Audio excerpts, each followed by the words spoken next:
Hello everyone, this is a really quick video to help you out with MLA formatting. While this focuses on MLA, everything I'm saying really applies to APA as well, so those of you in the social sciences can get just as much out of this little video. It's important to use MLA format, or APA format as appropriate, in order to grease the wheels of cooperative effort. In a college, people have to work together, and having a consistent format is one way to make that work better. The trouble is that MLA format and APA format are just tricky enough that students have a tendency to mess it up despite their best intentions. Here I'm just going to show you how using a template can really help you out. So once you have opened up Microsoft Word, go up to File, select New, and in the search for online templates, type MLA and then press Return. It searches thousands of templates, and there are two versions. Either one of these I think works as well. This one has little brackets that are supposed to help you out, and this doesn't have the brackets, but it also has a picture. I kind of like the second one better because it has the picture, but it doesn't matter which one you choose. Click on it, it shows you a preview of it, and then click on Create. It opens up, and all of these fields are clickable. If I click on your name, then I can type in my name, Fred Smith. That's not my name, but suppose it is. And instructor name. Anyway, you can do all of these things very easily.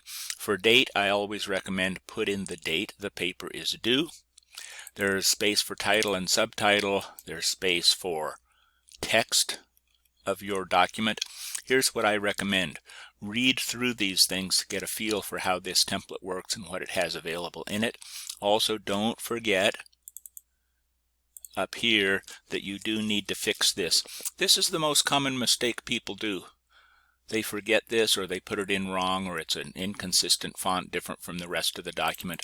The other thing that people do that I see a lot is their formatting is wrong because they choose the normal, which of course is wrong. Look at it, see how it changed. It's totally wrong. The template does the work for you. So read through this and it'll explain things. My tendency when I'm working on this is to leave all of these things here and delete them at the end, because I'm not sure which ones I will need later. So you may or may not need to have a works cited section for your paper. And if you don't, well, delete it at the end, but otherwise just leave it. And the same thing with tables, the same things with quotations that are more than 4 lines. This is nice because the setting is all set up and you can use it. Here's a really long quotation that runs on for more than 4 lines, and there's a special indentation rule. And later, if you need another one of those, you can click on it to select, go to the Format Painter, click on that, and then find your new quotation. Let me show you an example of what I'm talking about.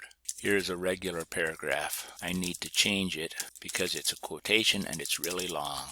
So when I click on this, which is the special indentation, notice how these are different, and I click on Format Painter, it copies this formatting, and then I can click down here and it fixes it. And so that's a nice feature to know about. Something's wrong with this. It's broken. Look at this. This didn't change all the Smiths. I don't know why. Maybe there's a bug in Microsoft Word. They seem to have fixed now. Anyway, I'm hoping this template and how to use it helps you out. Holler if you have any questions. Thanks for watching.